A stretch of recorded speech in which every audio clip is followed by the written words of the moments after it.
Welcome back to another video, and today we got our Week 9 college basketball Power 40 rankings. We're doing these videos every single Monday, so if you're new around here, make sure you subscribe. You're not going to want to miss any of our videos. This isn't the only video we do. We do college football every Tuesdays, NFL every Wednesdays, and NBA every Thursdays. I apologize.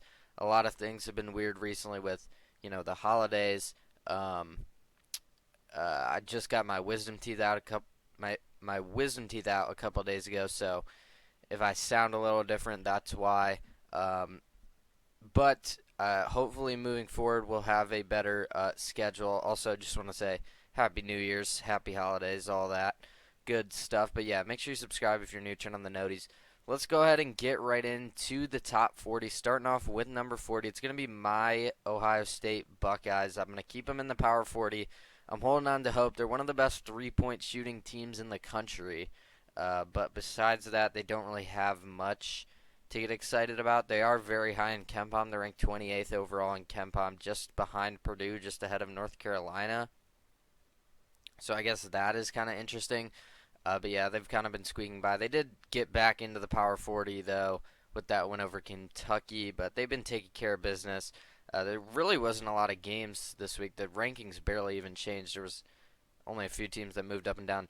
Missouri moving down one. All these teams kind of in this range just moving down one just because of the fact that there was a team outside of the top 40 that I felt deserved to be in it. But the team that did drop out was Arizona State. I wanted to keep them in, but they were the lowest team, so I had to drop them. But Missouri still, just taking care of business. They're ranked 50th in KenPom. Their offense is really good. The defense is kind of lagging behind a little bit, so if they can figure that out, Missouri can definitely be a scary team in the SEC. The SEC is just absolutely stacked this year.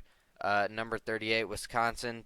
Again, another one of these teams took care of business this week. Same thing with Missouri. They are a little bit better on both sides of the ball, but if they can get that defense up, they'll definitely have a much higher ceiling. Number 37, I have Clemson, another team that just took care of business. I'm not even sure, I mean, if we're being honest, there was like barely any good games of college basketball this week. Hopefully, into the future with conference play just about to begin, we get a good amount of games. I'm thinking we will, but yeah, Clemson at 37, pretty self-explanatory here. They won. The only reason they moved down is because there was a team that jumped ahead of all these teams. Number 36, UNC. The reason they moved down too is there was a team I had behind them last week that I felt deserved at this point to move ahead, even though neither of these teams really played anyone. But yeah, UNC definitely, worried about the big man, the rebounding issue. I'm not even sure how they answer that, if I'm being honest. They just, they got to play fast. They got to run, make other teams run with them, use R.J. Davis to the best of their abilities. But yeah, UNC definitely disappointing start at 8-5. That's not where you want to be at all. Number 35, Drake is going to stay put. I've been saying, I'm going to continue to say Drake will move up every week if they keep winning. They didn't move up, but to be fair, they didn't move down. There was going to be room for them to move up, but then a team behind them jumped ahead. A lot of teams in this range are just going to be, kind of staying put. This is one of the big fallers this week. San Diego State was kind of just winning against pretty mid to bad teams for the past couple weeks. They were in the top 25 for the past couple weeks because they had a very good few games. They did beat Houston and looked good in some losses. They went out and lost to Utah State. This was one of the games of the week. Goes to show you, really, there was only 3 important games this week. This was one of them. San Diego State still top 10 defense. The offense, though, definitely concerning. And now with this loss, it definitely poses the question, are they even the best team in the Mountain West? Utah State definitely is in that consideration. I'd say as of right now, they're not. I'd say Utah State's better. Utah State beat them. But San Diego State still definitely a interesting team. These few teams just always, I mean, Pitt and West Virginia have been stuck at 32 and 33 for what feels like 2 months now. They're just gonna always be here. I don't know what it is. They're literally going to be here the entire season. 31 is going to be Michigan, also not moving. Like I said, there was barely any really meaningful games this past week. These couple teams also just staying put. I'll say St. John's is very high in KenPom. That's definitely interesting. They're ranked 16th overall in KenPom. Kind of crazy there. 28th in offense, 17th in defense. Georgia continues to roll. They look really good. Michigan's also very high in KenPom. They're ranked 11th overall. I didn't realize that. Um, but yeah, all these teams just continue to do what's asked of them. Utah State was that aforementioned team that was outside of the top 40 last week. They were pretty close. I've been considering Utah State for a while. They were one of the last undefeated teams left. They did end up losing, but they rebounded this past week with a win over the Aztecs, like I mentioned. I mean, you can see it on this screen. There's literally no movement besides these two teams. Um, and, you can kind of say the same thing about these. I mean, Dayton, Maryland. Again, I'm not even sure which one of these teams, if any of these teams even played games. If they did, they won. I know, because if they would have lost to a bad opponent, then I would have dropped them. But yeah, this is kind of what we're looking at here from 26 to 40. There's again not much to talk about here. Number 25 is going to be Arkansas.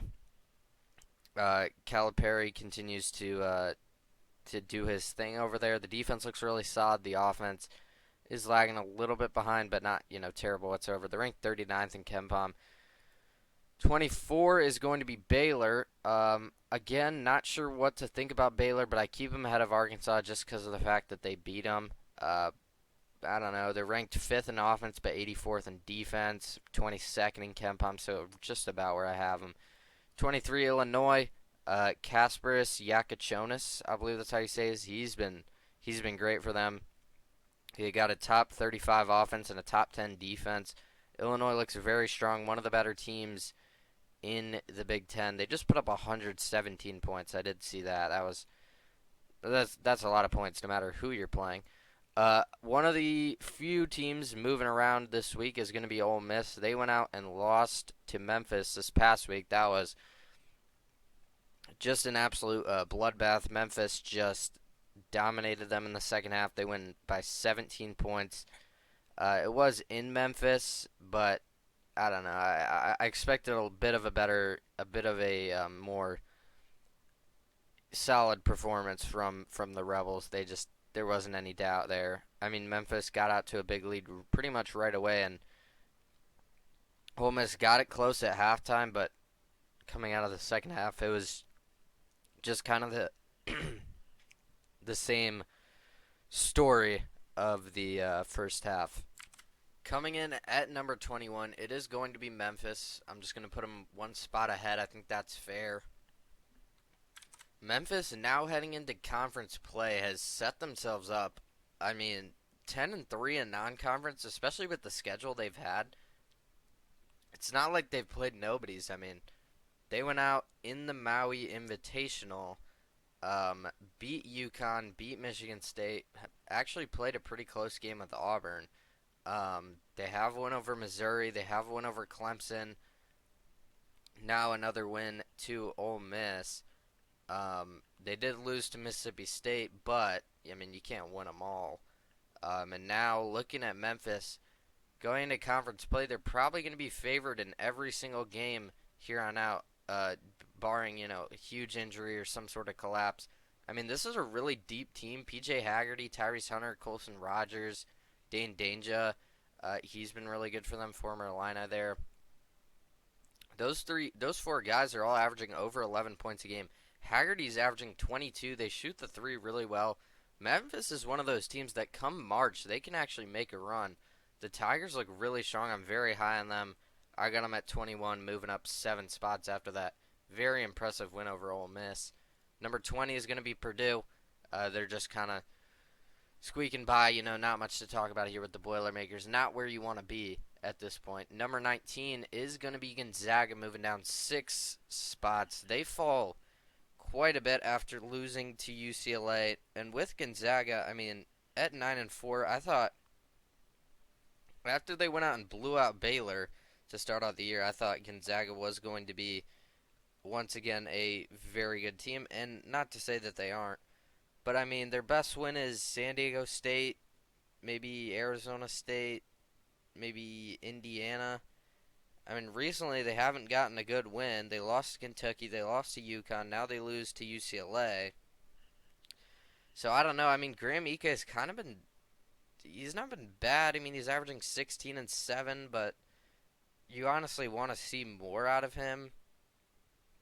I mean, I don't know. Gonzaga, they're always going to be a team to look out for come March, but I don't know. They're ranked sixth in KenPom. I guess that's something.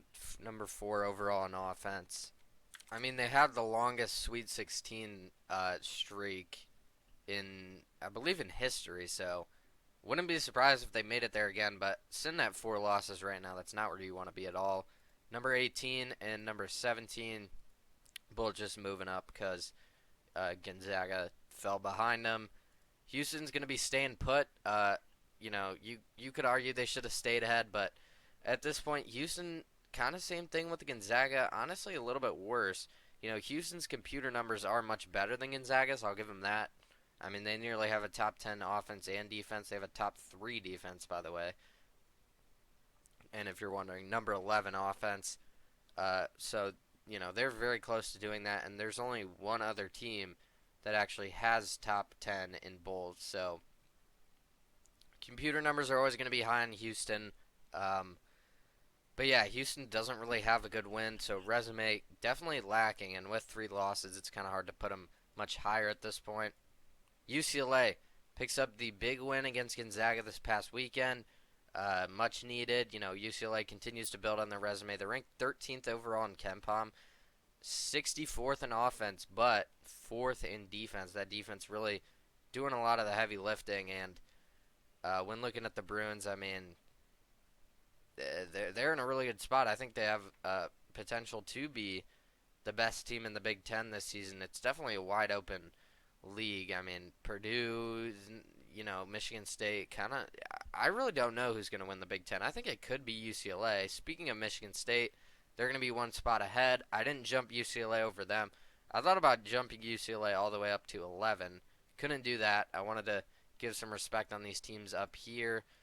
So all these teams just kind of staying put where they're at. I mean, moving up one just because Gonzaga dropped. But, all these teams, same thing. Oklahoma's still undefeated. Going to continue to move up. I mean, they still really haven't played anyone. They did beat Michigan. Besides that, though, I mean, that's not even a ranked win anymore. I mean, I don't know. I still want Oklahoma to play some better competition before I really jump them, way too high. But they are undefeated, one of the few undefeateds left. Unfortunately, in the top 10, I don't want to spoil anything. There's really not a lot of movement. Kentucky, coming off that loss to Ohio State, is going to stay at 10. Oregon staying at 9. I mean, I guess I'll just go right on in. I mean, again, there's just not much games to talk about here. We'll go like this, so I can talk about each team. Florida still undefeated, 13-0. They're ranked 8th in offense, 12th in defense. You could make the argument Florida should be higher. I think resume-wise, they're definitely lacking, but I mean, it's an SEC team, undefeated, top 15 in both offense and defense, top 10 in offense. They have some solid wins. It's not like it's not like they're Oklahoma. They haven't played anyone. Oregon has a very solid non-conference resume at 12-1. Marquette at 11-2, but has some very good wins. Kansas 9-2. You're looking at all these teams are top. I believe. Well, actually, Kentucky. I'm not sure where Kentucky is actually in KenPom. Let me look. This is definitely interesting. Kentucky's got to be the lowest team in the top 10. Yeah, all the way down at 26. The defense is definitely holding them back. But you look at Oregon, they're ranked 12th. You look at Marquette, they're ranked 10th. Kansas is at 9. Florida's at 7. You can go ahead and look at these next couple teams. Alabama is ranked 8th in KenPom. The defense definitely holding them back, but I mean, a great non-conference resume. Same thing with Duke. Duke's actually way higher in KenPom. Great non-conference resume though, 10-2. Best defense in the country at this point. very, very close with Tennessee, but at this point they do have the best. Cooper Flag, Con Kneppel. I mean, Duke and Alabama are just loaded, but I still do believe that it is a tier. These three at the top are still kind of in a tier of their own. I feel like every week I say this. Auburn could be number one. I wouldn't blame you. I mean, they're by far the number one team in KenPom. They're 11-1. At this point, though, Tennessee has some really good wins. They're still undefeated, so I think Tennessee deserves it. And by that logic, you could argue Florida deserves to be two. It is a little bit different. I mean, Tennessee's much higher in KenPom. Tennessee has a lot better wins. But I definitely wouldn't blame you if you put Auburn at one. If you put Iowa State at one, I wouldn't hate it. But Auburn did beat Iowa State, so that would be a little bit ridiculous. It was a very close game. You could argue Iowa State should have won. Iowa State has some very good wins as well. Top 15 in both offense and defense. I mean, these are just the elite teams.